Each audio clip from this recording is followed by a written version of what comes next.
time as this show.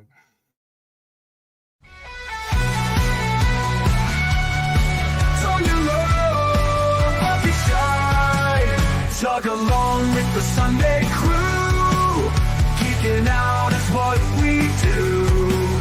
Giggle on, it's gonna be great. Don't be late, let's celebrate.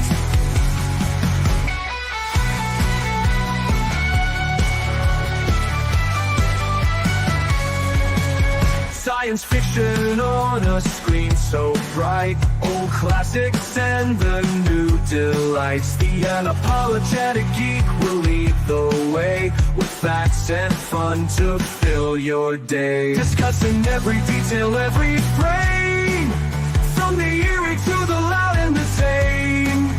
Gig along with all that's great. Those Sunday vibes you can't debate. Tug along with the Sunday crew. Geeking out is what we do. Giggle on, it's gonna be great. Don't be late, let's celebrate.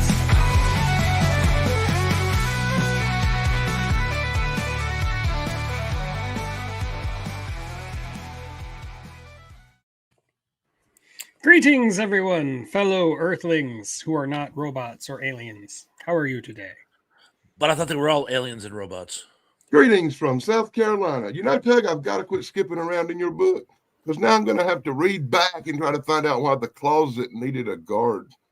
So you have to time travel in the book. Yeah, like honestly, it'd be fine if you skipped around. Help, you know, because it's time travel in the book. I want to have a version of Fugue for a Darkening Isle where it's actually written chronologically. That's what I was about to say. Gave me a migraine reading that book. I'm like, I can't do this. When I was conceiving that book, Paradox, I for a while considered actually putting it in chronological order, but it would have been completely incomprehensible. So greetings. We already have a full house in the chat. So we've got Sarah. Greetings. Sarah. Well, it's good to see you. Donald Kunzer. Good afternoon. Donnie. Texas Knight. All my exes live there. As always. And Keith E. joining us. Keith, my brother from another thing. I don't know, brother from another world. How's it going? I haven't seen you forever. Nope, sorry. Hi, Keith. Nope, continue. I mean, it's great. Just Carowin is here. Justin. Gary Carpenter is back. If I were a carpenter. Michael DiCosimo is here. Mikey. Sean Innes is here. Got a whole bunch of people in here already. This is a good times. And of course, our resident fact checker, Indie Spoats. Or as Tug. You're not Tug. I'm Tug. Thrash tends to call him AM. Yes. I'm anyway. going to stand behind that. Do you know that if you ask Siri the plot of 2001, it says a robot and alien intelligence try to do something beautiful and humans get in the way? That's pretty good. That would be its interpretation, wouldn't it? It says the same thing about the Terminator. I'm not sure I want to ask it what it would think if I have no mouth, but I must scream. Not sure look at the future.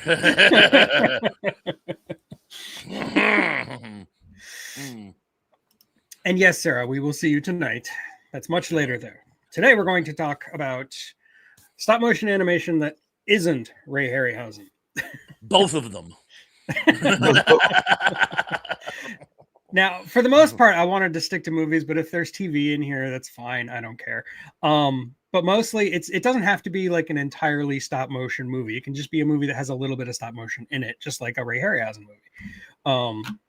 So in order to get things started, I will pick the obvious choice, the one that should be talked about instantly, and that is The Empire Strikes Back. Whoa. There is stop motion in all of the Star Wars movies, but Empire Strikes Back is where it really stands out. You've got all of Hoth, the AT-ATs and the ATSTs, and you've got the Tauntauns. Those are all stop motion. And the innovation that was used for Empire Strikes Back and was then subsequently used in all stop motion afterwards is something called go motion, where they actually managed to motion blur each individual frame so that it looks closer to reality. And I think it works really, really well in Empire Strikes Back, especially for the Tauntauns, because the way they move is it's kind of uncanny, but also feels real. It feels right, you know? I don't know. And of course, the AT-ATs and the ATSTs are just iconic. So that's what I'm opening with. Would you That's count a good pick. Would you count the stop motion in Star Wars that they did for the spaceships as stop motion, where they actually moved the camera instead of the ship? Not really. No, that's just motion control, the motion Yes. rig camera. Yeah, They're not animated. They aren't articulated. Right. Articulated. I think articulated. I think the only stop motion in the original Star Wars is just like the pawns on that weird chess game and the Millennium Falcon. They're all stop motion. But other than that, I don't think there's any other stop motion. Hey, Sarah has been a member of my channel for 18 whole months. That is incredible. Thank you so much, Sarah. You are awesome. Yes, she is. We doff our caps. I do it a lot during the show. I don't know. It's just like a tick. Well, it's just so genteel. Yeah, and yeah. since COVID, when you can't like shake hands with people anymore, I think this is the most. I was actually hoping Buff made it today because I got the hat he sent me and I wanted to show it to him. Oh, That was so cool when I got this through the mail. So I'm gonna wear it whenever he's on the show. yeah. He was bummed he couldn't make it last week because he really wanted to talk about Clash of the Titans, but I don't know where he is now. So I would assume he's knee deep. He's probably knee deep in snow in a blizzard somewhere up north because they always tend to send him where the worst weather is. yeah, most likely. It's been raining like crazy here for the last 2 days. Hope the Mississippi doesn't flood. It's been beautiful here till today. It's not so beautiful today. So There's a anyway, song in there somewhere. I can't. while get Shane nobody- is over there in Hoth, we should continue talking about Star Wars. I don't know. I don't really have anything else to add. I just love the whole Hoth sequence. There's a lot of stop motion in there. So The Empire Strikes Back probably had more stop motion in it than most of the other movies, right? Yeah, there's also a lot at the end of Raiders of the Lost Ark. Raiders. What the heck is wrong with my brain? Return of the Jedi. I was like, wait a minute. At the end, when the ATSTs and the Ewoks, there's a lot of stop motion in there too. But I figured you didn't want to talk about Ewoks, so we'll stick with Empire Strikes Back. They are worse things to talk about than Star Wars, I have learned. Oh yes, that's true. Yes, there are. So, me up. Okay. Yeah, and to give you Yeah. an example, I was going to watch a movie the other day, and I was like, let me pick out something kind of normal because the kids are here. So I grabbed this DVD set that said fantasy movies, and I just grabbed one out, threw it into the DVD player and click play, right? And you know what movie got stuck in that case by accident? Halloween. The Human Centipede. Centipede too. Yeah. All right. Yeah. No dice on Centipede of Humans. No. They Yeah. stay in the. So I Human Day recommend if you take Centipede something out of say. a DVD case, don't just shove it in the DVD Make player. sure you look at it. Read Yeah. the writing on it to make sure it's the correct movie. Oh Especially, yeah, Sean. It's especially 36 when there's degrees. children involved. Cape Cod. You know, definitely when there's children involved. It disturbs me that you classified that as fantasy. So I was in the wrong I know I'm box. teasing you. Okay, Thrash, it's your turn now. Okay, one I can't talk about this one too much because I saw it years ago. I don't even know who animated it, but I don't know if any of you remember. If anyone in this chat would remember, it'd probably be Mr. AM. But I'll throw it to any of you.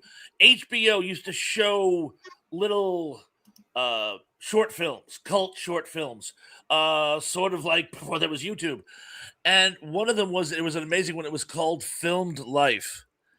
And it's about a graphic artist who goes to a job interview only to find that these spools of videotape come to life as like a big hoarder type thing and try to eat him. If any of you have seen this, please let me know who did it. I saw it once when I was in high school and I've been looking for it ever since. I can't even find it on YouTube or if in like searches. But in any event, that's just my icebreaker. I want to actually open with what is arguably, even with some production problems, arguably the best non-Harryhausen animated film ever made, and that is Black Scorpion, by, of course, Willis O'Brien. The subterranean biosphere scenes are just breathtaking. They're absolutely breathtaking. Now, little fun fact about this movie, while they were making it, they ran out of money. So they called it the Black Scorpion because for half the movie, it's just sort of this dark, shadowy, villainous thing running around, and it looks kind of cool and kitschy. But it was because they couldn't afford to do any more animation to fill the scorpion in the black cutout silhouette. So they just decided to run with it. But the stop motion they did manage to get in there was the best of the best. No, I agree. I really enjoy the Black Scorpion. It's kind of stupid, but I do enjoy it. I love the part where they bust open the rocks and the little scorpions come out still alive after millions of years and stuff. That kind of boggles the mind a little bit right there. But I always thought most of that was done with real scorpions. Are we? No. I really did. just no. Just smile and nod. You smoked your lunch today, didn't you, Dan? Anyway. Moving forward. I think that's sorry. I was looking something up. Go ahead. Yeah, I love the Black Scorpion, and I think is it Willis O'Brien's last movie? I think it might have been. He worked briefly on something afterwards, and I'm racking my brains to remember what. He did work on one film after that. Okay. But it was the last one they actually made that could actually be called a Willis O'Brien movie. Oh, okay. Well, I'm sure Indy can tell me what that other one is. He probably started it and somebody else finished it. You know, that happens a lot. That is it. I just can't remember which one it was. Right. Okay, well, unless you have anything else to add about Black Scorpion, Dan. No, I think that I still say some of them scenes involved a real scorpion. They did not fool me that good. I think you're thinking of the tarantula. Yeah, Not tarantula was a real spider. Yes. Yes, it was. It's actually the same tarantula as the Incredible Shrinking Man. Yeah. Oh yes, it was quote unquote the only trained tarantula in Hollywood. Yes. Oh my God, you goddamn scorpions in that movie. Yeah. He's got to know. He's just got to know. He's gonna die on this hill, isn't he? But he gets that idea stuck in his head. Not to talk about like you're not here. I'm sorry. I hate when people do that to me. Ooh. I think he was wrong. Based on what well, you're muted, dude. Probably a good thing. Muted. Apparently, Willis O'Brien is a freaking genius. Well, we knew that. It says they used no real scorpions, that it was all stop motion animation, and that just boggles my mind because I would have sworn that some of them praise you can give him. Scorpion scenes, and so wonderful his job on that movie. There you go. He thought it was real, so yeah. He fooled me. And yes, Slasher Fred, Honey, I Shrunk the Kids does have some good stop motion animation, especially with the ant. Yeah. And the uncle. And the Black Scorpion was one of the movies that I considered on my list too. Oh, good. Well, what else you got on your list? It's your turn. Yes. Well, while we're on the subject, unbelievable you didn't bring it up, but I think we need to start where it all started. Before I bring up anything else, we got to talk about Kong. Yeah, stick with Willis O'Brien. A stop motion movie show without talking about the king of stop motion movies. Absolutely. What can I say about King Kong that I've never said before? Yeah, King Kong is a fantastic movie. It's one of the greatest movies ever made, and it started the whole special effects blockbuster, and kaiju film and everything. It's responsible for so much. King Kong actually holds a special place in my heart because as a child watching Shock Theater in the afternoons, with my dad and stuff before he passed away, he got me into horror movies every Sunday. Every Sunday, no matter what, we'd watch Shock Theater, even if we had seen the movie 75 times. And King Kong was a staple 2 or 3 times a year on that show. So I've sat through King Kong probably more than 90% of the movies in existence today. And it will always be one of my favorites of all time. I even like the remake with the hot chick from the 70s. Jessica Lange. Yeah. And yes, she was. I can never remember her name, but she made The Postman Always Rings Twice and King Kong, and I fell in love with her for some reason for a while. She was in American Horror Story, some of them. Yeah, I And see Yeah. them.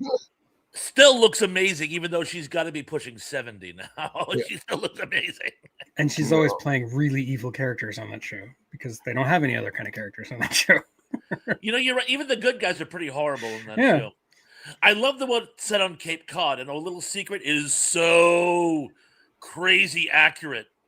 I mean, apart from the vampire colony, but everything else was No, don't underestimate it. There's probably a vampire colony there too. It would explain a lot. You know, they're everywhere else. They're probably easier to deal with than the meth heads and the heroin addicts. You know, Cape Cod is such a quaint place. Well, Texas might- vampires are only really a threat if you're a healthy, non-drug using person. Vampires don't want to suck the blood of nobody who's got cancer or old and sick, and they can't stand to suck the blood of people on drugs because that messes with them. So really, unless you're a slim, good body health nut, you're pretty safe from the vampires. I don't know. You think they'd really like stoners? But... Been my experience.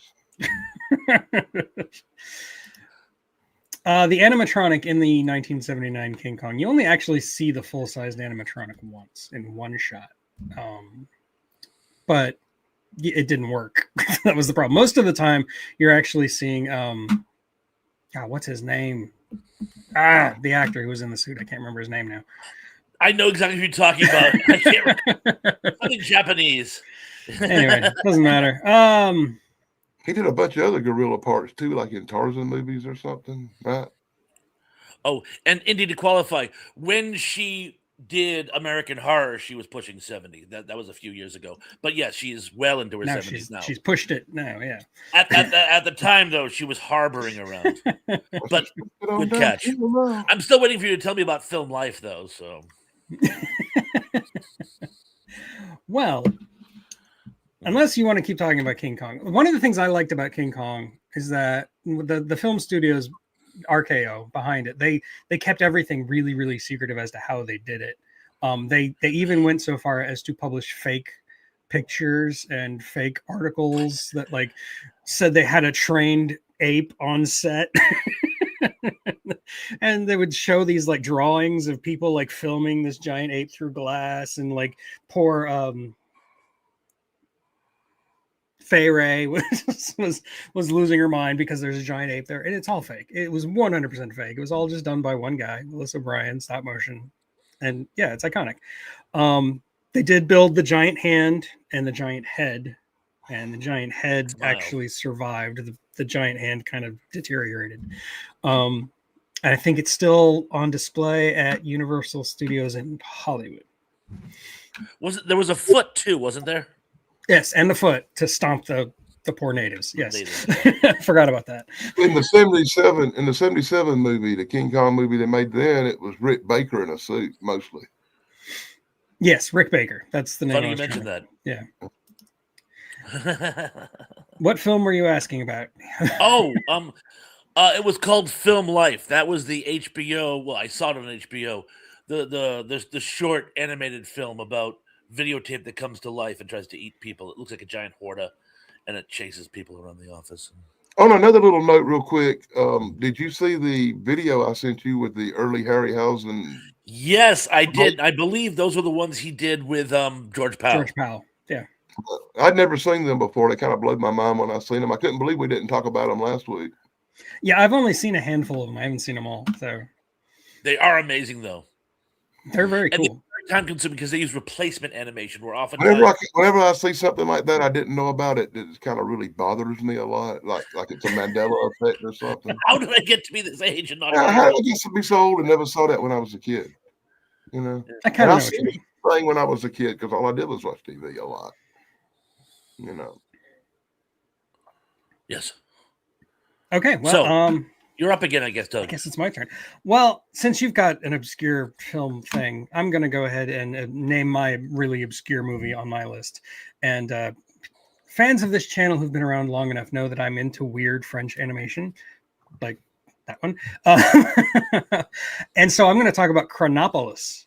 This is an entirely stop-motion animated movie It was made by a Polish guy, but it was made by a French film company. And the basic idea is that there are these immortal gods living in the clouds, and they've been there forever. And they're just bored, and they're just playing around with time and making little devices that mess with time and atoms and doing all kinds of random stuff. And the whole time, their expression on their face is just one of complete and utter boredom. And then you've got these humans that have finally discovered that this city in the sky with all these immortals exist, are climbing up the side of this giant castle in the sky, and they're all excited. They find all these devices that the gods have built, and they're all really, really interested and excited and blown away by them. And the gods are like, that's what excitement used to feel like. So it's kind of like the Q. The what? Oh, the Q. Yeah. Kind of. Yeah, sure. Yes, I'm into French animation. The weirder, the better. And this is very weird. Chronopolis is extremely weird. If you watch the theatrical version, it even has a narration by Michel Lonsdale, who you might know as Hugo Drax, unfortunately, but he's a better actor than that.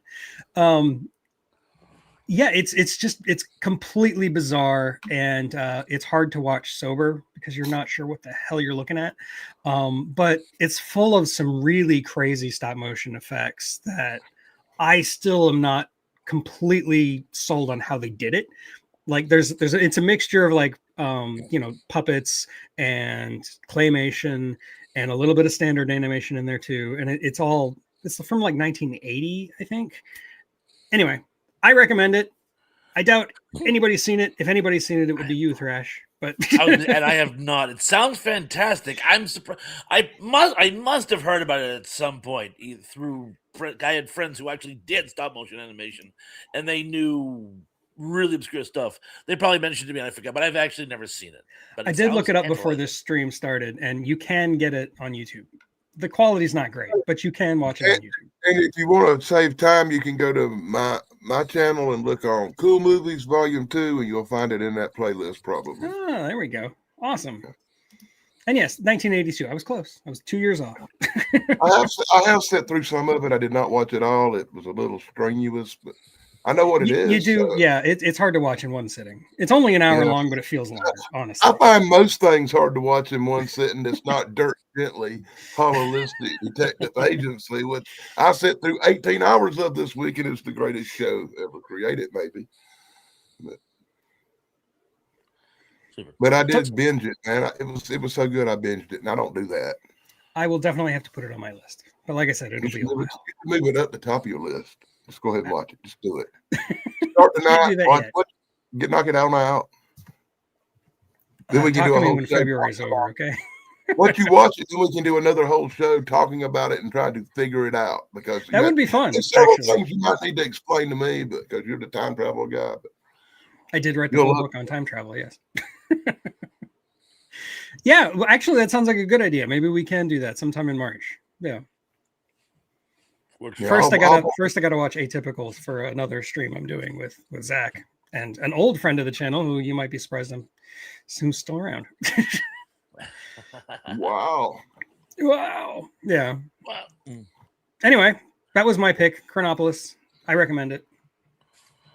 I will check it out. I will check it out. And hi, Mrs. Thrash. Hi, Mrs. Thrash. Apparently, we're number one. Maybe we're in Jägerman Jansen. Anywho, Dan, you know how I am loath to gainsay you, but King Kong was not quite the granddaddy of them all. There was one before it, and I will have to use this as my pick. It is Arthur Conan Doyle's The Lost World. Lost World, yeah. The animation in that is, to this day, I just bluey. It's a very silly premise. There's a very high plateau, so dinosaurs can live on that. Okay, we're not talking about the one with Doug McClure, are we? No. We're talking about a silent movie. And you're thinking Lorenzo Lamas. That was, not Lorenzo Lamas. He's thinking about The Lost Continent is what he's thinking of. There you go. And anyway, I believe that was Claude Rains. I believe that was Claude Rains' last film, actually. The remake of The Lost World? Yeah, I think so. The remake of The Lost World. But the original Lost World from 1925, it just had its 100, are you sitting down, 100-year anniversary. But again, the stop motion animation is absolutely amazing. There's a short scene, but there's a scene where with a pterodactyl that you swear to God, you keep looking for the strings, you can't see it. It's just absolutely amazing.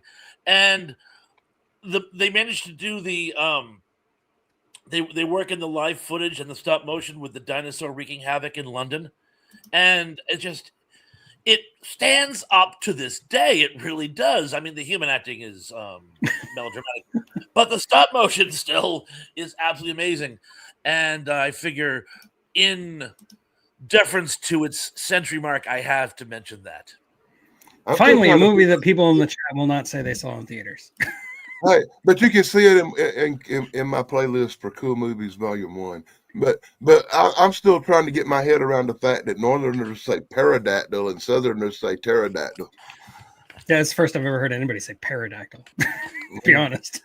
I think it's pronounced pterodactyl. When I was a kid, I think I said pterodactyl, and it just stuck with me. So it's a shtick. I don't know, but yes, the pterosaur. Yeah, when I was a kid, I used to call them. By the way, you're not the only person from up north I've heard pronounce it that way. Really? How you doing today, Bigfoot Michigan Rob? Hey, Bigfoot Michigan Rob, how you doing? He has a book out too called True Cryptid Encounters. Just saying. But they did an amazing monster quest the other day on cryptid Sasquatches, because I've got that on the DVR. I just hadn't had a chance to watch it yet. Really good. It's really good. Check it out. I fell down this dirt gently rabbit hole all week, and it's been like all I've watched. I missed so many videos and so much stuff this week. I feel bad. I missed live streams and everything else. Oh, because I was in this other world, man, that I couldn't get out of. And JP and anyone else I may have missed, but welcome. Yeah, there's a lot of people I've forgotten to say hi to. JP, yep. JP. Hey, JP. And just Carolyn is waving, so I'll wave back. You're only coming through in waves. Who's up? I'm lost. Dan. Lost world. Dan is up. Lost continent. Okay. Normally I would bring up a movie, but for this segment here, I'm going to bring up 9 of them, and that would be The Complete Puppet Master. There's so many of those movies. This one actually has 9. This DVD series has 9 Puppet Master movies. Does that include the most recent one, which I think was it was just like the Blade guy, or Dr. Death. Dr. Death. It was like in a nursing home. I think that there's 9 on here, and I think there's 3 or 4 more after this. Yeah. Because the last one on here is Axis of Evil. Okay, yeah, there's been more since then. Tracy. Yeah. I've actually seen them all. I'm not sure why, but I have. But this one actually has all the really cool old World War II Germany ones on it. So the first 3 or 4 are worth watching. Beyond that, they just get stupid. Well, they all blend together to me. But I will tell you, I have to tell this story. The first time I saw the first one, it was by mistake. Why? I thought it was an adaptation of a Heinlein. Robert Heinlein, right? Oh my God, they finally did the Puppet Masters. And I go, wait a second. This is not the Puppet Master. Are you thinking what it's supposed to be aliens and stuff? Yeah. Because I had read the book where it was the Puppet Master and it was aliens, and then I saw this stuff and I was like, what the hell is this? But then it got explained. But I was confused. I'm in that same boat with you guys. I read books. Yeah. And it was a pity because they finally did do a version and it wasn't particularly good, I'm afraid. It was all right, but it wasn't great. Exactly. It was all right. It's the Puppet Master. How do you make an adaptation of the Puppet Donald Master? Sutherland's great, yeah. Right. Sutherland was in it, man. That was an awesome movie. And Keith David. I mean, had a great cast. The movie just wasn't that great. It had a great cast, and it was good, but again, I was expecting... Yeah, I mean, they couldn't exactly film the book, because in the book, everybody has to take all their clothes off. So, because they also had to update it because it in the Puppet Masters, when they find the alien nest thing with all the slime and crap, it looked like it was made by kindergarten kids as a pup project or something. It really didn't look that good. You're not wrong. Anyway, what were you saying, Thrash? Oh, well, Heinlein got a lot of flack for that one because I hate to use the term toxic masculinity, but the female character is very, very marginalized, even for a Heinlein novel. So Yeah, look, now, I really like Heinlein. I've read almost everything he's ever written, but the dude was a misogynist. Okay. actually, it stemmed from gender confusion issues, but that's a whole other show. Yeah, let's not get into that. That's a whole other channel. But yeah, I stumbled upon it. Everything added up, but again, But So anyway, my the final Puppet word on Master. Puppet Master movies is my favorite part is part 3, Tulin's Revenge. Yes, The one that's that the takes first place- one in Nazi Germany. Yeah, that's Yeah, I really know. cool. I love historical stuff, and even though it's about puppets that come to life, everything else in the Nazi side of stuff is really kind of accurate. Just saying.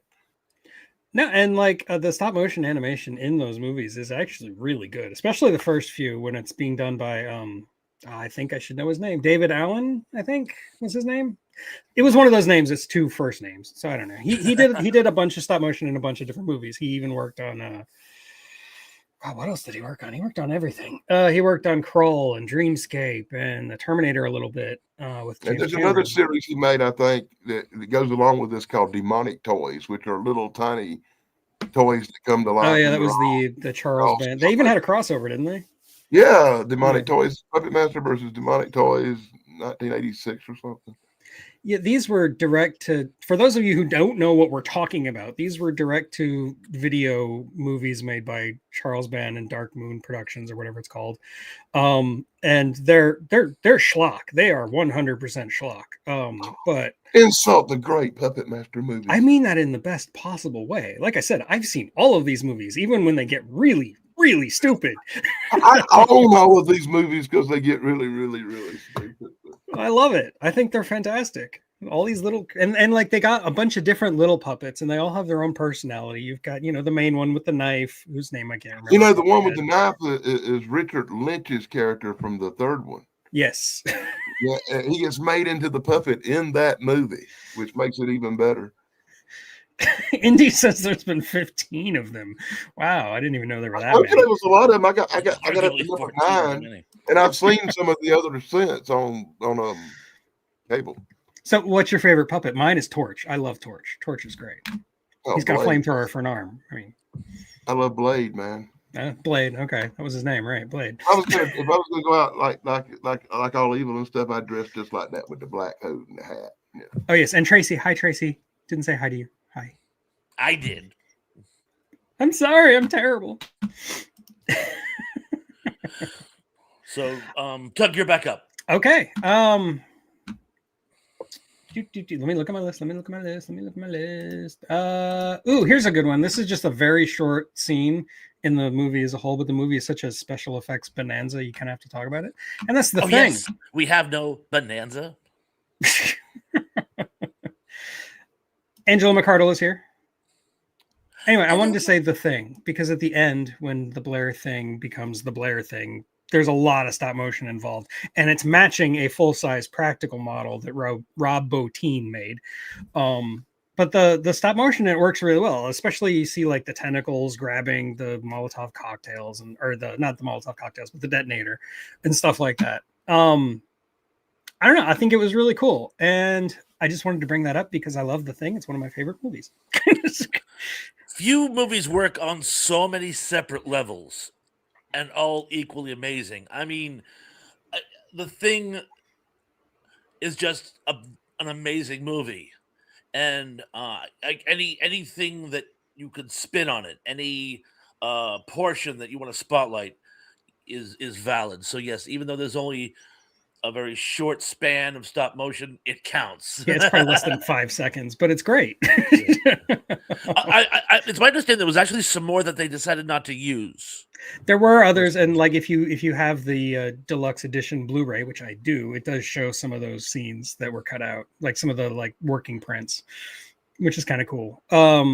The spider monster was originally going to be stop motion, but they decided it didn't look quite right, so they went with the physical model that still doesn't look quite right if you're actually paying attention to how it's walking. That doesn't really work, but whatever, it's still great effects. The thing I love about The Thing is how the effects are trying to create something that is almost indescribable. That's the whole point of the movie. And whether it's by stop motion, whether it's by a bunch of, foam latex and KY jelly, they do a really good job of just creating something out of nothing, just like crazy, imaginative, disgusting, weird, and disturbing stuff. So The Thing, everybody. They must have come from a world with a bluer sun than ours. Yes, that makes perfect sense. So, just out of curiosity, in the original movie, The Thing, The Thing from Another World, yeah, The Thing from Another World, the 1956 one, there's scenes where these have these pods growing, and you can see these pods moving and breathing and stuff. Is that practical effects or stop motion? If I had to guess, I'd say practical. If it's stop motion, it's really good stop motion, but I'm pretty sure it's practical. I think they just use air bladders. I don't remember the moving. I remember the scene you're talking about. It's the creche where because it's trying to replicate, but I don't recall them. You do see them move a little bit. I believe it. I haven't seen the movie in years. And they sing or cry or something. They do. That's right. Yeah. Although I was watching a show the other day. Remember a while back I said something about how The Thing from Another World was a carrot. I was watching a show the other day, and this girl referred to that old movie about a carrot from outer space. And I'm like, you see, I'm not the only one who made that reference. Mercy. Okay, so Thresh, I guess that means you're up again. We're burning through this list. We really are. I'm going to be. If there was one animator that could give Harryhausen a run for his money, and I'm not saying he did, I'm just saying he's one who would be up to the challenge, it's Jim Danforth. And I'm going to pick one of my favorite Jim Danforth films, the Ringo Starr comedy action farce, Caveman. I love the stop motion animation in Caveman. And it just complements the rest of the movie so perfectly, so yes. I haven't seen it since I was a kid, so I don't really have much to add. It's 1 million BC if it was done as a comedy. Yeah, with Ringo Starr. See, I've said this before, man. I like this movie better than the one with Raquel Welch. I really do. I like them. I think the humor in this movie just overtakes everything. Barbara Bach is hot, but I'm still gonna have to give it to Raquel Welch. There's one guy in this movie who talks perfect English. Everybody else is caveman. He's like, no, man, that's shit. And it's the Asian dude. Yeah. You'd think he would have he would speak like perfect modern language, but it would be like Japanese or something. No, he speaks English perfectly well. So it's like, the cast is absolutely amazing. You got Avery Shriver. You got Jack Gifford. You got Shelley Long in a very early role for her. I always get the two mixed up. He's the giant dude. It's either Lyle Alzado or the other one. The football. I think so. It was Lyle Alzado? Okay, good. But it's just such a fun movie.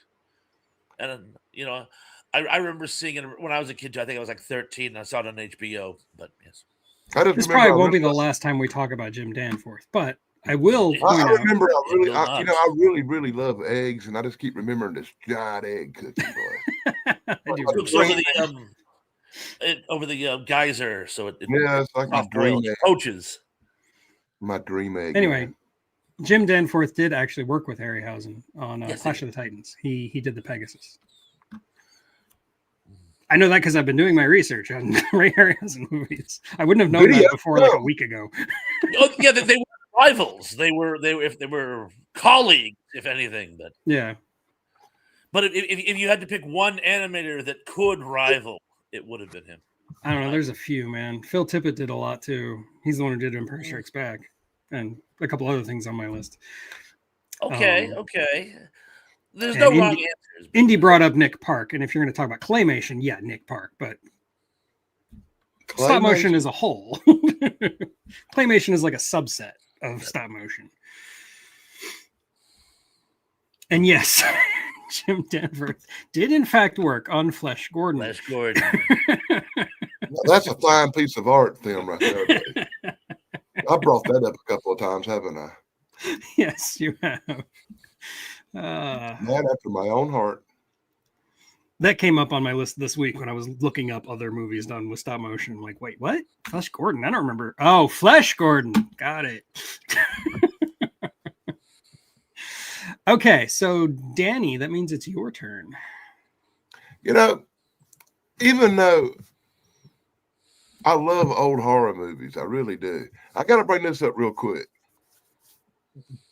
The Giant Claw.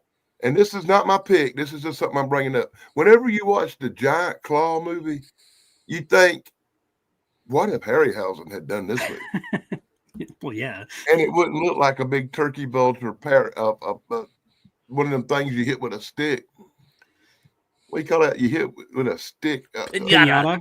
Pinata. That's what it looked like to me. Looks like a turkey pinata. Yeah, that actually is a good description. You should hit it with a stick and candy should come out of it.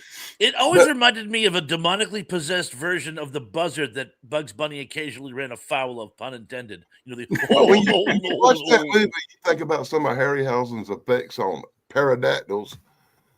Pterodactyl. Yes, joke. And imagine how that would have looked. And that's what brings me to my next pick, which was a movie from the 80s called Q, which featured a big giant bird, Quetzalcoatl, that comes up from South America and torments New York City. At the same time, a bunch of ritualistic crap serial killings are going on. That's germane to the plot. But Larry the Cohen main film. thing is this giant Yeah. one of the greatest giant stop motion birds that ever existed. It's a monster. It's a flying dinosaur. And I love the stop motion in this one particular movie of the giant bird. No, I like that movie a lot. And you're right. The effects in it actually are pretty good for another direct to video movie. I don't think What, in theaters? No, that was in theaters, man. Was it in theaters? Yeah. I saw it in the theater. I'm almost sure. Look, I'm a baby, okay? I wasn't alive. I mean, I was alive, but I was a kid. I was like 4. It was what, 79, 80 around there? That it Somewhere came in out there, yeah. It was 80, I think maybe 81 or something. Yeah. It was before the stuff, and the stuff I want to say was 83, but I'm spitballing here. Okay, well, I stand corrected. But I mean, the plot does feel like a direct-to-video movie, but the special effects are really good. I think he originally did want to call it Quetzalcoatl, but nobody could say it. I can't say it. So they just went with Q. Originally, it was Q the movie, I think, but then eventually they just shortened it to Q. So yeah, it's a good movie. I like it. Oh, it is. Some people say it's his best. I really like it.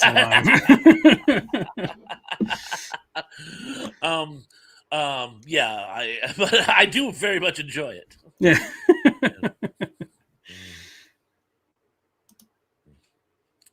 George Powell, stop motion. Yeah, it was 1982. 1982. Oh, 82. Okay. See, I might have been 4. And it's really titled Q the Winged Serpent. The Winged Serpent. That's right. I should have known that. I don't know. Most of the things I know about that movie I learned from Brandon Tennell. So well, that was 85. It's probably been 25 years since I saw that movie, but it still stands out in my mind for really great special effects. And there was this one little whiny character in it that annoyed me somewhat. The guy who knew where the bird's egg was hidden and the thing, and I can see it. Yeah. He's a whiny little bitch in the movie. You just want to smack him. I know who you're talking about. Yeah. It was the same guy that played the detective in The Stuff, the one trying to track him down. Michael Moriarty. Yeah, Michael Moriarty. Yeah. Well, he and Larry Cohen had like a relationship. You know what I'm saying? No, yeah, like that relationship. And I like all his other movies, and I think he's really cool, except for in Q the Winged Serpent, he's a whiny little bitch. Right. It's not a great role for him, unfortunately. No, Mike Silva. Because as a character, I actually wanted to smack him. Completely off topic, Mike Silva. But yes, I have seen Tron Ares, and I think Dan has too. I love it. He hates it. So take it. I didn't hate it as much as I could have hated it because it was better than I thought it would be. So there you go. The problem with Laser Blast, by the way, is the only good part of the movie is the stop motion animation. Yes, and Tom Thumb. George Powell also did Tom Thumb. But I can't stress my hatred of the original Tron movie enough. I know how you feel. I disagree with you, but I know how you feel. The original. Oh, that's a free country. Well, that movie gave me a headache, but you give me a headache. No one likes you, Dan. I'm sorry. I don't know. I get that a lot, Pine. No, I'm sorry. That's why I love you more than Cody's mom. Hey, that's why I spend my Valentine's days alone watching Dirt Gently. He said Dirk, people. Dirk. Mercy. Okay, so I guess that means it's my turn again. Oh, and yes, it had to have been 85 because they make a reference to Where's the Beef in the stuff. And so, yeah, that was 84. So, okay, stand corrected. Sorry, guys. I'm going back over 40 years. My memories of what it used to be. And I talked over you. I'm sorry. Yeah, I can't remember yesterday real good. Bye. Hold on, I'm just taking the things off my list that we've already talked about. There's a few of these I really want to save for when Damien's here because I know he likes these movies. Oh God, we're gonna do this again. I gotta come up. We are going to do this again. Yeah. How can we not? How hard it was for me to come up with all the crap I got by. You have any idea how long my list is? My list is so long. I may depend on you to come up with stuff from now on. I'm going to talk about one that traumatized me as a kid, and that is Young Sherlock Holmes. A great movie. Absolutely love this movie. Wasn't it computer animation? That was the first movie with a computer-generated character. Yep. That's the knight out of the stained glass. Very cool. This movie has a lot of hallucinations in it, and there's one towards the end where Watson, who is a fat kid, hallucinates this whole pantry full of pastries and treats. They want to jump down his throat, man. And they all like grow arms and legs and eyes, and they start crawling in stop motion. And it is so uncanny and so creepy. And a 10-year-old me was terrified. I'd already seen Aliens at this point, but this scared me. So I got it worse than you. Young Sherlock Holmes. First time I saw that movie, I was under the influence of mind-altering chemicals. It really I would not recommend that. It really didn't go well for me. I saw that movie in the theaters. I'm going to stop saying that. It's becoming almost canon. But I think I did too, actually, when I was a kid. Yeah.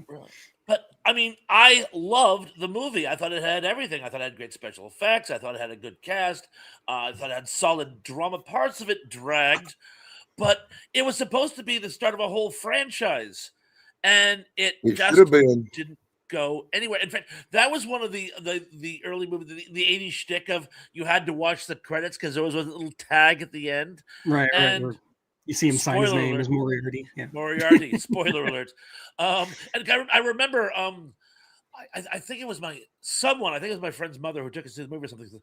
I bet he's Moriarty, and sure as shit, he signs his name. And you could have done so much with a young Sherlock Holmes. I think the worst part of this whole thing is that wasn't but one of them, man. They should have been at least 5 or 6 of these movies of a young That's Sherlock exactly Holmes. What I just said, Dan. Thank you. I'm agreeing with you, Todd. Good. But, okay, here's one for you. Did you know that it was the genesis for the Harry Potter movies? I do know that because it wasn't really, but I do know that because I did a short on it, and on Instagram it got something like 300,000 views, which for me is a lot.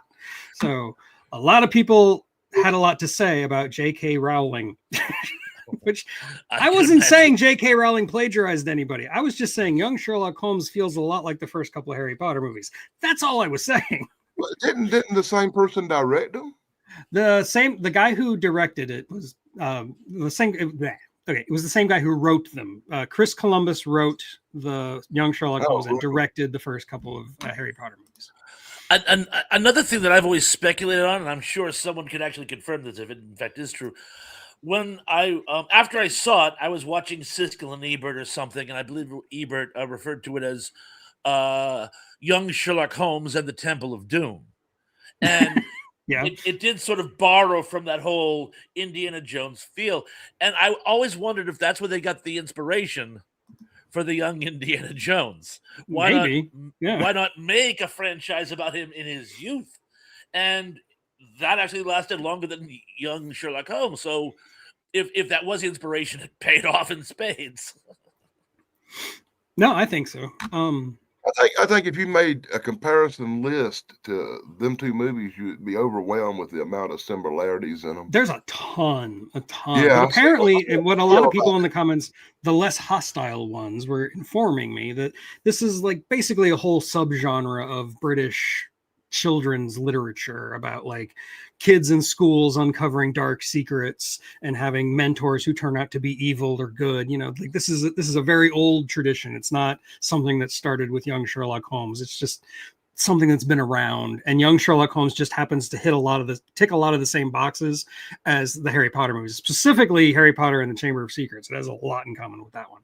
I had an associate from England years ago, and I say associate, I can't remember how I was connected to him, but he told me it kind of all went back to it. It probably predated it, but I think they were called the Wee Five or something like that. Yeah, that sounds familiar.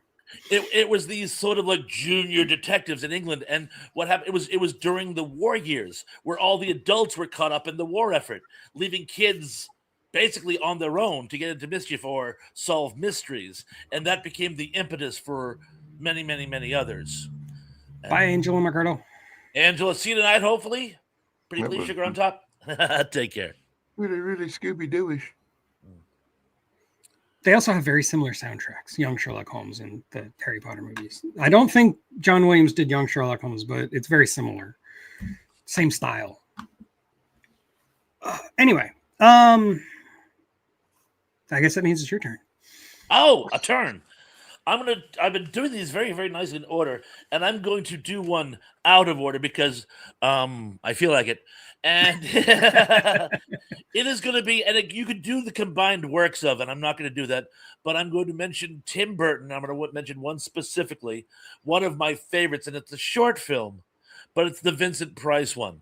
I just adored that. I loved it when I saw it for the first time 40 years ago, and I watched it this morning while I was having my coffee because I knew we'd be talking about it today, and it just works on so many levels. It's Vincent Price reading a story about a kid who wants to be Vincent Price, Right? and yet it doesn't feel self-indulgent.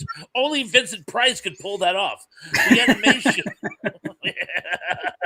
prove me wrong. The animation is top-notch. The story really holds up.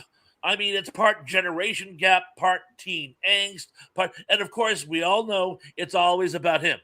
It's Tim Burton dealing with things from his youth. That's all the man has ever done, but you know what? It works. I'm kind of glad he did have kind of a crazy past, but it's just such an amazing, and it's funny and bleak at the same time, and it's hard to pull that off. I mean, he's not the only one who can do it, but to be funny and bleak just at the same time, it really works. So again, That was like his superpower. Yeah.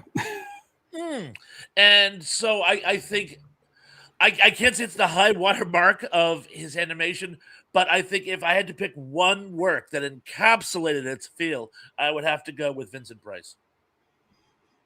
I think it was just called Vincent, but yeah. I'm sorry. Yes. I always give credence to the actor who, again, let's face fact. Tim Burton had a bromance. He had a man That's crush. true. Yes. And how could you not? Even Vincent Price's last movie was Edward Scissorhands. Yeah. Hands.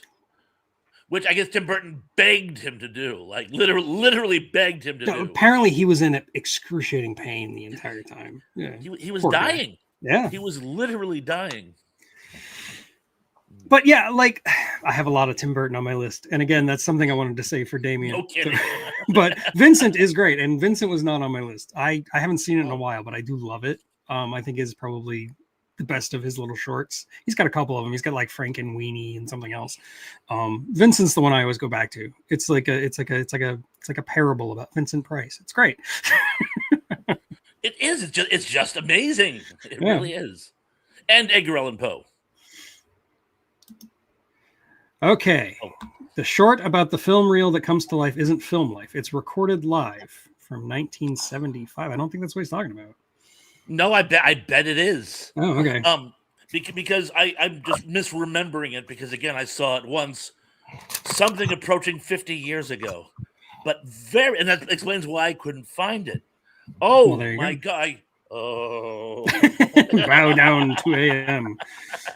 Soon all will be indie, you know. And yes, Carowin, we're doing this again next week because I like to torture Dan. My list was so long. I'm sorry, that was just so fun. Why am I so silly today? I don't know. Probably because I had like 12 Rolling Rock last night. That'll do it. Yeah, I already got 3. Early stage liver failure. Okay, go ahead, Dan. That. Is it my turn already? It is your turn again. All right, I'm gonna bring up the horrible animation, the horrible stop motion, but it's still freaking entertaining of Killer Clowns from Outer Space. Of course. Nothing wrong with that. Love that movie. Now, I will admit the stop motion's skippy, stupid, bad, and the acting's horrible. And for some reason, I really enjoy this movie. I can't explain it. Because it's amazing. It's a farce of a farce, but it's still fantastic. The guys who made it really just wanted to highlight practical effects, mostly like makeup effects, not really the stop motion. But they threw in stop motion too, just because they love special effects.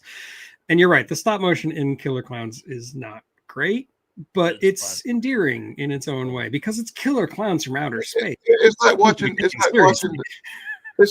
that crappy magician, the one that's not entertaining and not funny, make these stupid balloon animals, and it's doing it horrible, and it don't really look like a freaking dog that much, but it's still entertaining to a certain point watching them try to do it.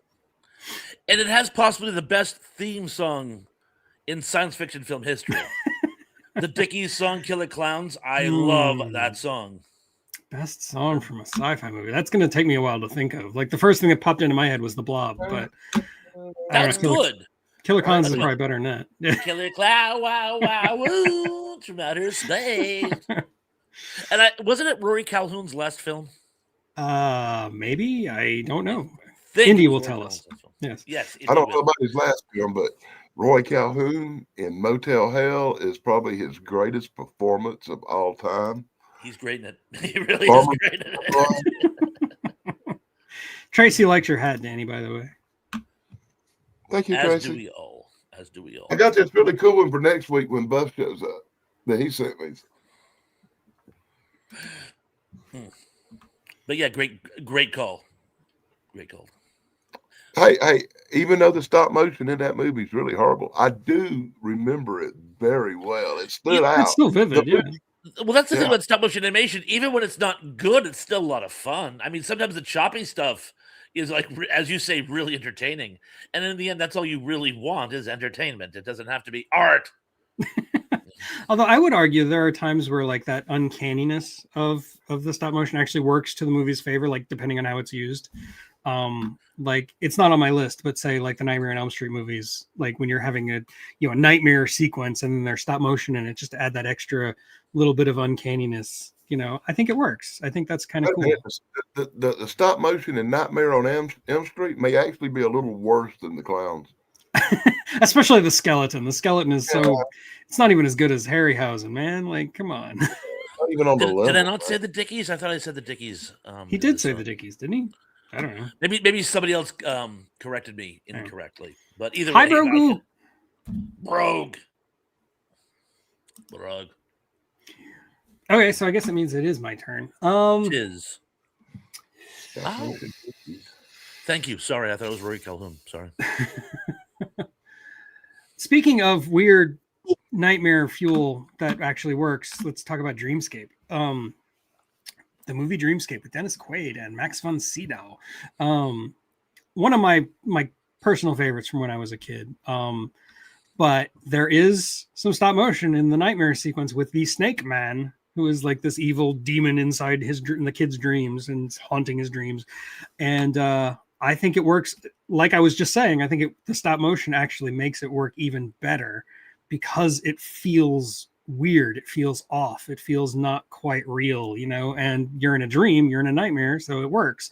It just makes it that much more disturbing. And kind of like the pastries from young Sherlock Holmes, it kind of scared me as a kid, so I go with it. I think it's great. But anytime I can mention Dreamscape and talk about Dreamscape, I'm going to do it because I love this movie and I really wish more people talked about it. It's an amazingly powerful film. And I think people think, oh, it's science fiction, it's fluff. No, it's not. The movie is not fluff. Christopher Plummer as a villain, outstanding. I mean, it just has an amazing cast. I thought Christopher Plummer is in it, though, isn't he? Oh, doesn't he play like the congressman or something? I think you're right. Yes. Sorry. I'm looking it up. I mean, Max von Sydow is a villain in it, but yes, Christopher Plummer is a Christopher villain. Plummer is also, yes, you're right. Sorry. Yeah. Continue. Quite all right. Quite all right. It's been so long since I've seen Dreamscape. It's like a dream. And Eddie Albert in a dramatic role. I mean, come on. It's like I also really love the idea that there's a president who's like having nightmares about nuclear annihilation. I think that's really cool and actually very effective. Like that dream sequence is pretty intense. I remember the whole movie, man. Wow. At the time, that's all anyone was talking about. I mean, most of us didn't think we'd knee deep in the Cold War at that point. I've seen this movie sometime in the last 3 or 4 years because it's too alive in my mind and I can remember too much about it not to have seen it recently. And Kate but I can't remember watching it. I don't remember when I watched. Really hot in this movie. I mean, she's hot anyway, but she's really hot in this movie. I'm sure she inspired a few dreams. Did you do a video about Dreamscape? Not yet. It's on my list, though. I've got to get to it. I want to get to it this year. There's a couple of movies that are in the way there. I also think Dreamscape it's an inspiration for a lot of things. Somebody mentioned the Nightmare on Elm Street earlier, but also I think it inspired movies like Inception. I feel like Inception owes a lot to Dreamscape. Yeah. And yes, I mean we could actually do an entire show on Dreamscape. And I'm very, very sad. I can't think of his name to save my life. All I know is that he always played a character named Luther in Toby Hill movies. He was the bad guy. He was also in Penn and Teller Get Killed. But he's best known. Warriors come out to play him, who plays the assassin in Dreamscape. He's just riveting. I know who you're talking about, but I don't know the actor's name at all. Yeah. But he's really good. He's amazing in it. He's one of those actors. I always wondered why he never became more iconic. I mean, he had a nice career, but why didn't he become like, I'll buy that. Indeed, that's a very nice fun fact. That's one of my favorite videos. Yeah, speaking of stop motion animation, Land of Confusion. And Presidents Having Nightmares. And Presidents Having Nightmares, of course. The whole premise of that is Reagan having a nightmare that everything's going to go boom on his watch.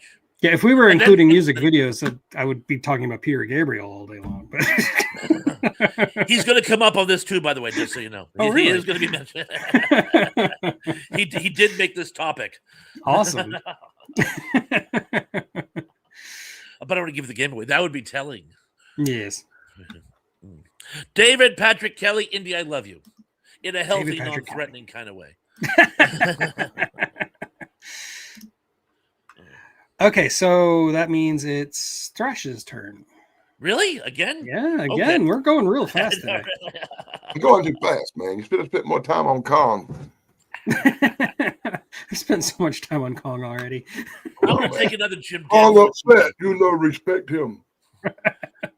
I'm gonna do another Jim Danforth movie. One that a lot of people don't know, but more people should.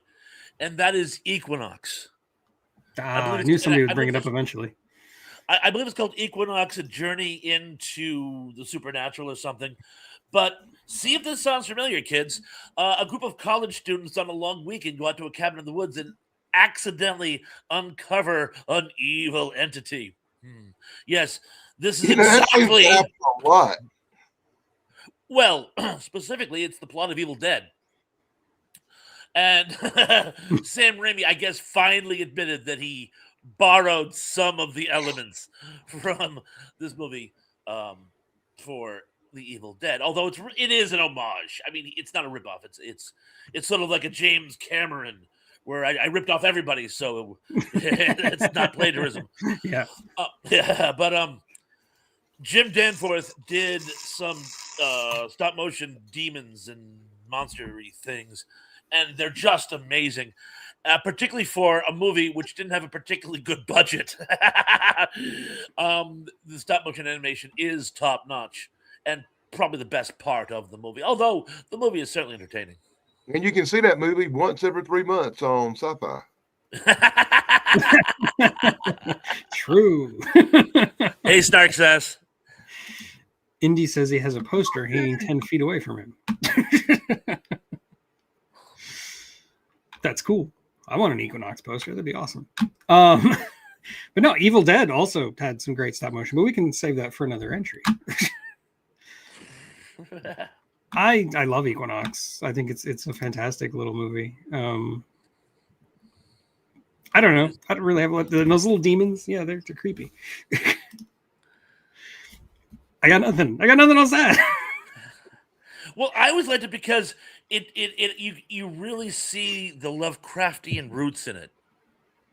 I mean, not that Raimi didn't borrow from Lovecraft as well, but I mean, I think Equinox, it really felt. It leans into it, yeah. Yeah.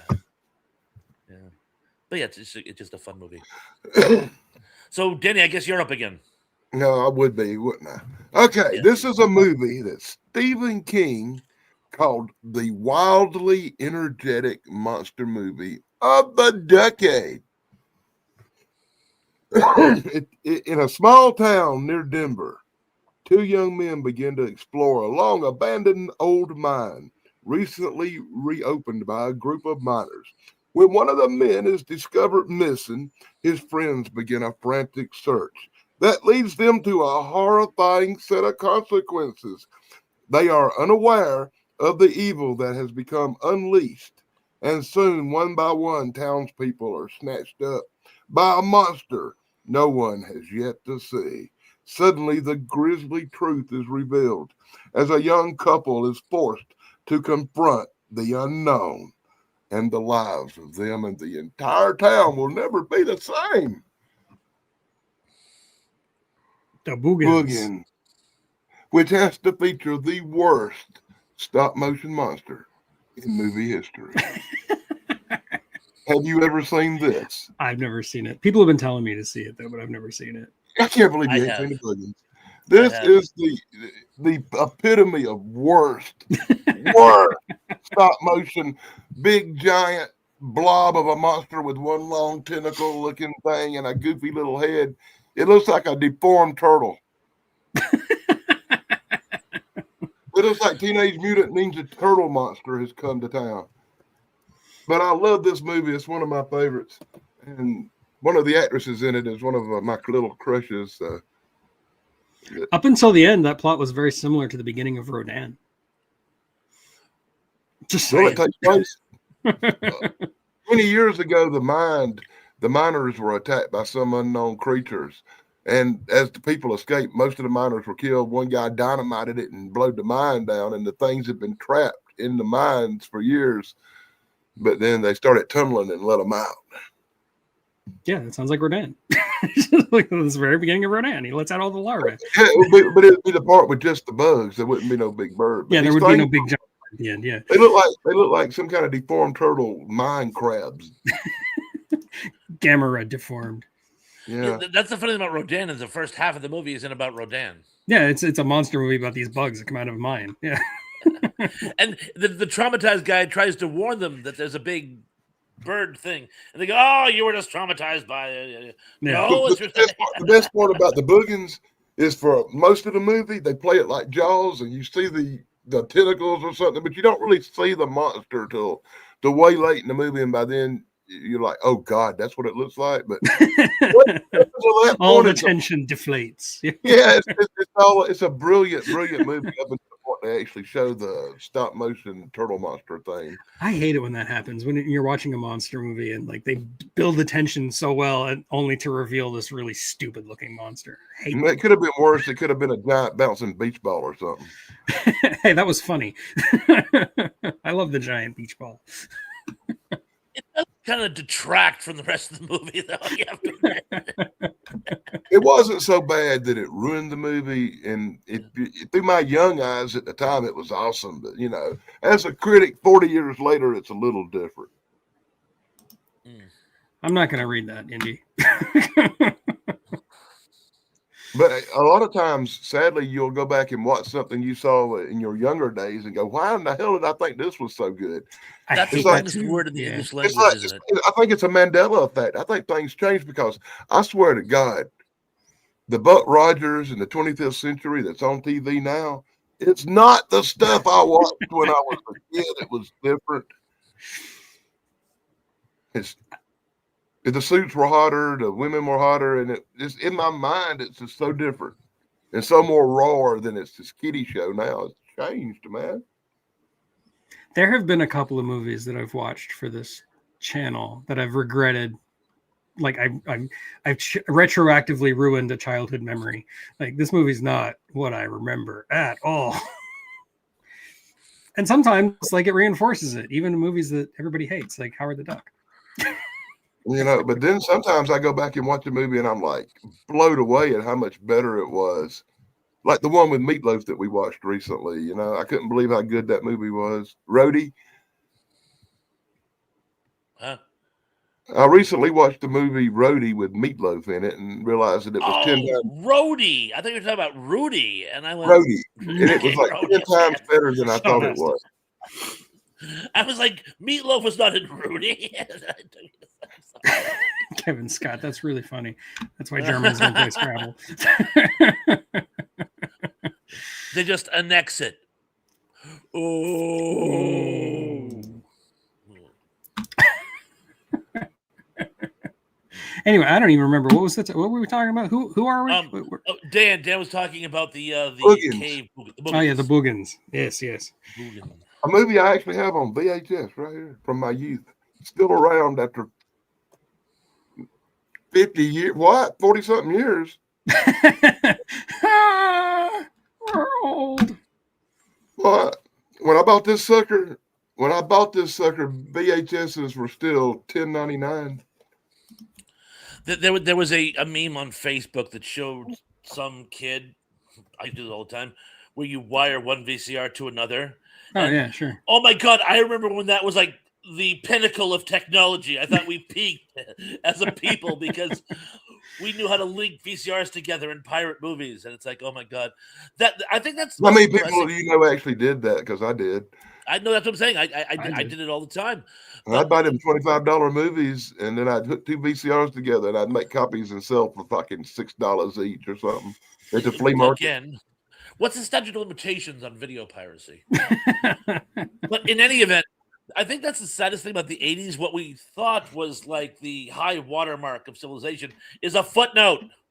All the great technological advances have been like, how quaint. I actually had a really cool computer with a printer and had a special program where I could print labels for the VHSs. Dude, when I made a movie, it had the original movie looking thing on it. It had the edge. They looked good for your money. But I had a label maker, yeah. T, H. I remember those. E. I was the kid who would grab that from my parents and like label everything in the house. Everything. Yeah, that was me. They do a Simpson that property of Bart Simpson, property of Bart Yeah. Simpson. That was totally me. I totally did that. And they were such a pain in the ass to thread. Yeah. And there was always one letter that would go off, so it looked really, really professional until be sure to rewind. 3 years apparently is the statute of limitations, so we're good. Oh, I'm good. Oh, good. I know. The thing is like those VHS tapes, they had like a copy protect, like a knob that you could actually like turned down, and you wouldn't be able to copy the VHS that way. It didn't really work though. Like you could still do it. I don't understand. I guess it was more to discourage. Yeah. It didn't. I remember I had a friend who used to like record the copyright warnings in the beginning, and we would like laugh at it. It was like Amazon Women on the Moon, where the video part is like, "Oh, I'm so scared." I almost wet myself. I'm like, "Oh my god, we did that for years. We used to scoff at them." Bye, Keith. Hey, Keith E, great to see you.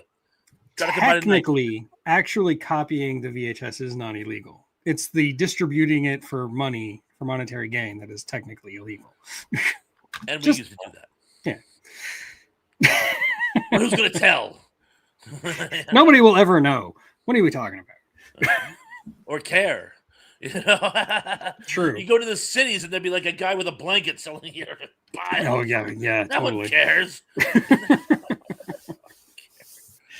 Okay, so I guess then it's my turn. How about we go really, really disturbing? I don't know why I'm picking all my disturbing ones. Tetsuo the Iron Man, not to be confused with the Iron Man. Good call. And I'm out. So interesting. Anyway, I know Thrash has seen it because we've talked about it. What does he have against Tetsuo the Iron Man? Man, he just said, "I'm out now." He can't do it. He can't talk about Tetsuo the Iron Man. It disturbed him too much. I don't know what that is. It's the kind of movie where if you go in blind and not knowing what it is, you'll be traumatized.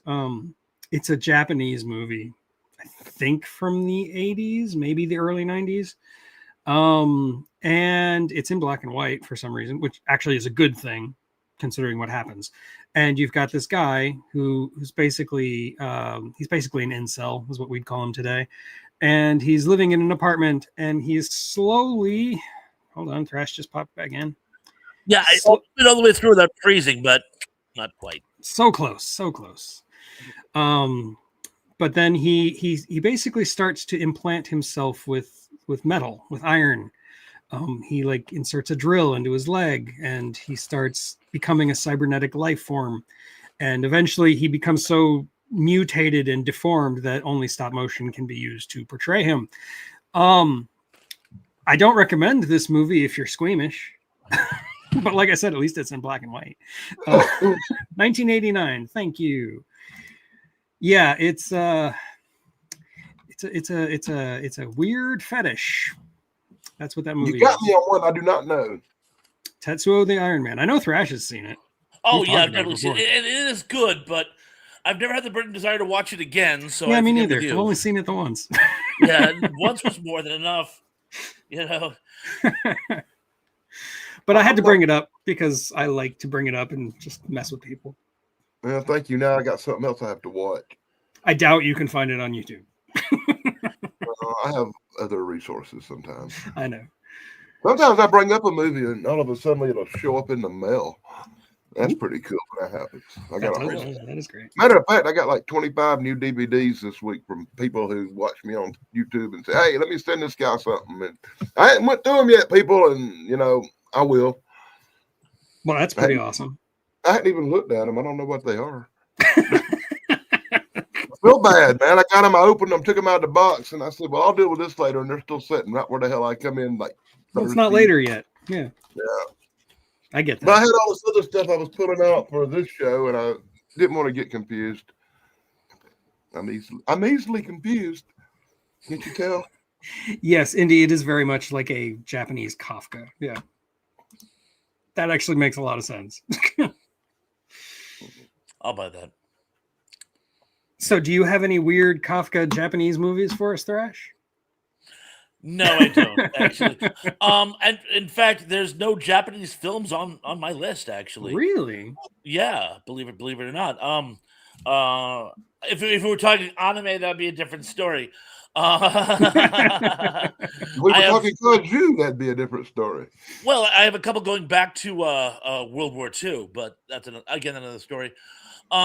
Regardless, I'm actually going to go with one of my favorite dinosaur movies of all time, even though it's not good. but it's Dinosaurus from, I want to say, 1965. I loved the dinosaurs in Dinosaurus. And there's a scene where a T-Rex fights a piece of earth-moving equipment, and it's actually where they got the concept in Aliens when Ripley fought the mother using the forklift mech. Okay. It's basically the story of a brontosaurus, a T-Rex, and for some reason a caveman who all I know get put into suspended animation and then come up in modern day northern Mexico, I think it is, or no, it's going to be somewhere rainforesty. But regardless, hilarity ensues, and the stop motion dinosaurs again are worth the price of admission. The plot doesn't hold water, and it's incredibly dated. But again, if you're talking to the stop motion, it's top notch. Is that a Roger Corman movie? No. I'm thinking of Carnosaurus or something, right? Carnosaur, yes. Yeah. Yeah, that was from the early 90s, I want to say. Yeah, it came out the this same is year as from- Jurassic Park. Yeah, that one. Yeah, 93. So, yeah, this would have been, I want to say this would have been 65, 66.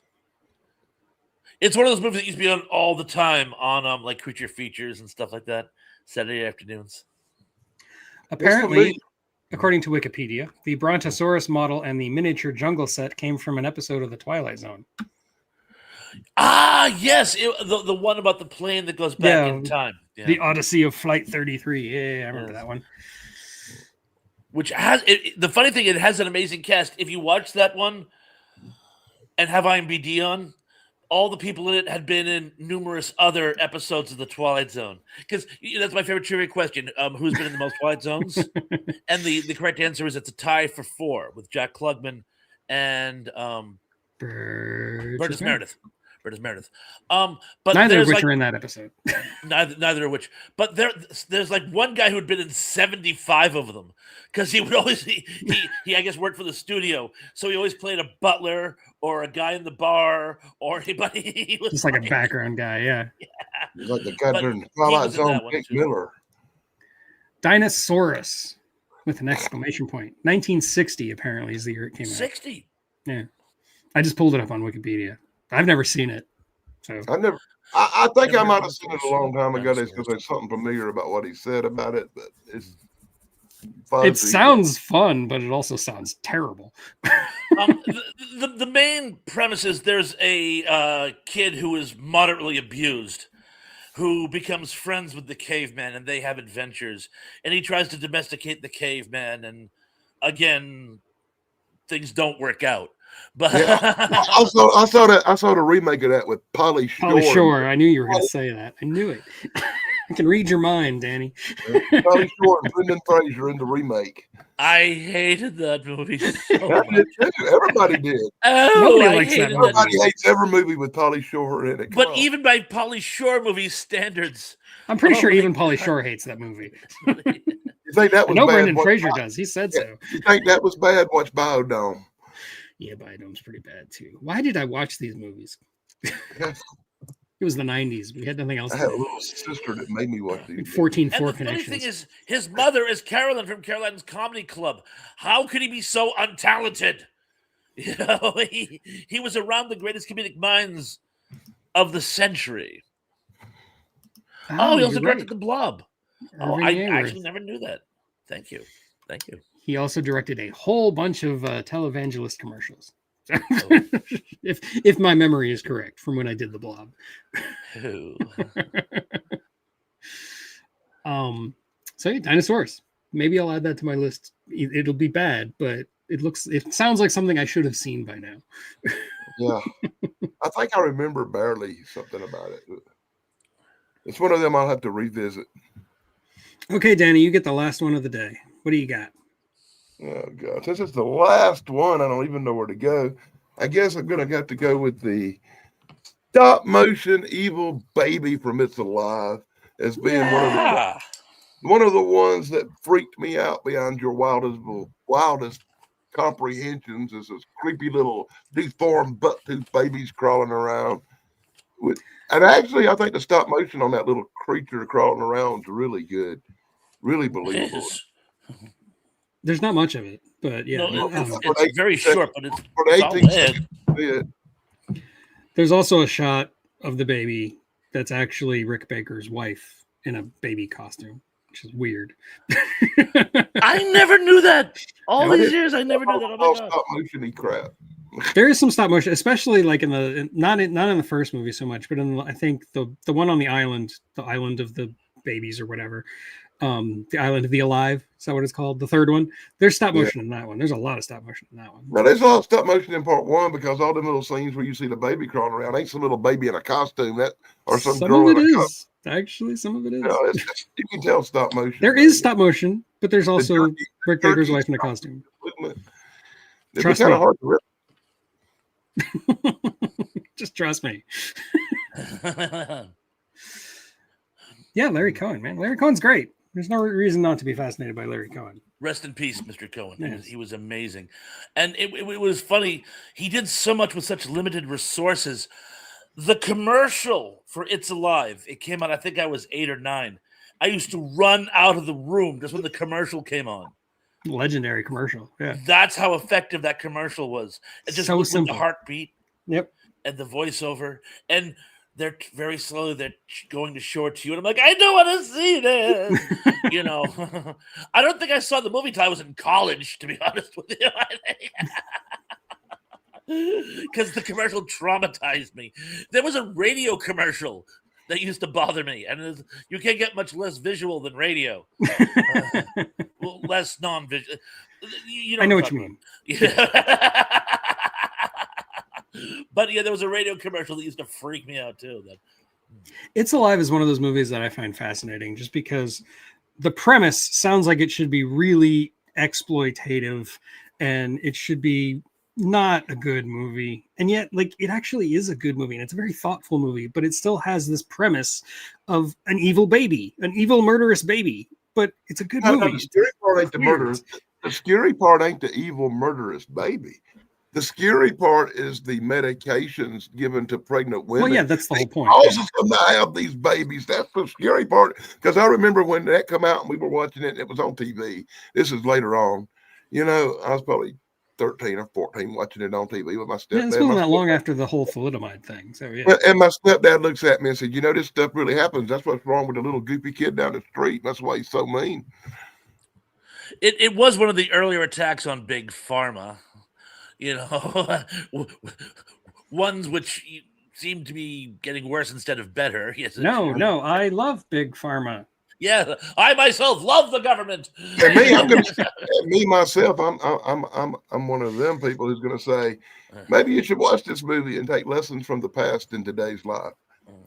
Okay, hot take, Gary Carpenter, and this might get me in a lot of trouble. I think It's Alive is better than Rosemary's Baby. Oh yeah, twice as good. I would actually, to be honest, I would have to watch both together because it's like I can see what you're saying, but I love Rosemary's Baby so much. And don't get me wrong, Rosemary's Rosemary's Baby- Baby is a great movie, but I think Yeah. It's Alive's that much better. Now listen, Rosemary's Baby is really just a slow-moving satanic drama like Dark Shadows, and the only real give you get is it's 2 seconds at the end when the baby has a weird hand. It's not a monster movie. It's It's not a monster supernatural horror movie. movie. It's Alive is a horror movie that will scare the hell out of some people. It's all these sweet little geriatric people, and you find out they're Lovecraft-esque, satanic cult, crazy people. That's the scary part of the movie. Yeah, and that is scary. Have you been watching? Have you been watching That the the people news? look like your grandparents. Yeah, those people are in charge now. Brett, have you been watching the news lately? Me? I try not to. It makes me angry. Yeah, please. It's real bad right now. Although Billie Eilish has given me a laugh. Ixnay on politics pay. And Yeah, they I still, know. they still, and they still That's not so much hadn't done politics. That's just tragic. This ain't Yeah. politics, but it's really Dumb sad. They still hadn't found that missing news lady's mama yet. You know. Oh, that's and also up here on Cape Cod. A couple fell through the ice while they were walking their dog. While they were walking the dog on the ice, I still don't understand. Well, the dog survived, but the couple, Yikes. very, very sad. Very sad. Ugh. That sucks. They They still haven't found the husband yet. They found the wife. The husband, it's sorry. guys. Yikes. I know. Sad. Anyway, on that note, Watching this show, let that be a lesson for you not to walk on the freaking ice. don't walk on ice. I just watched a movie where people fell through the ice with a dog. In fact, a wolf, actually. Uncanny. I just watched a movie where some people were smoking it. Matthew Broderick fell in the ice with a wolf.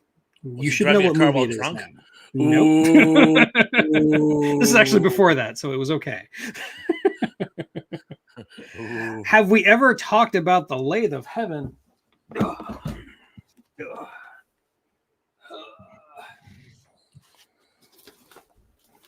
The Lathe of Heaven? This movie? Earth, I think we've talked about it. Wind. Yeah, I've got the book too. Yeah. In fact, I just recently reread it because I'm doing a video on it. So Really? there you go. Well, I'm doing a video on this. Yeah, so I reread the book because it's a real short book. You can read it in like 2 hours. Yes, we've talked about the Lathe of Heaven, and we will talk about it again. And again. And again. Answer your question. Sorry, Tug, but shameless plug time. We're going on at 7, and we're going to be talking about science fiction films. Oh, not film. Science fiction TV shows that deserved a better chance than they got. No wrong answers. I will be there for that as well. So this is a plug for all of us because we will all be there. Well, that's what I'm saying. It's Sarah and friends and Bob and me and Tug and Danny. So yeah, but yes, that's what we. And I've got an 18-hour epic to talk about. Good. And I'm frozen, but it doesn't matter. We're gonna be wrapping up soon anyway. Yeah, I'm just trying to copy your face. Yeah. Anyway, sorry. I tease. So yeah, next week we will be on this topic again. And in about half an hour, I've got a video on Jason and the Argonauts dropping. Yeah. This is one I've been looking forward to for a long time. Ever since I started doing Harryhausen movies, I knew I was going to have to talk about this movie eventually. I know it's not sci-fi, but that's why I do it in February, because February is for fantasy. If you're not doing nothing and you want to hang out with us talking about TV shows, you're more than welcome. Yep, I'll be there. Unless, like, my wife has something planned for me that I don't know about, but probably not. Well, so I'll probably be there. Yesterday was Valentine's Day. You should have got all that spanking out the way then. No comment. Not taking that bait. Anyway, I'm going to hit the button now. So goodbye, everybody. Peace. Thank you in the chat. Happy trails. Thank you and good night. Like, subscribe, and ring that stupid bell.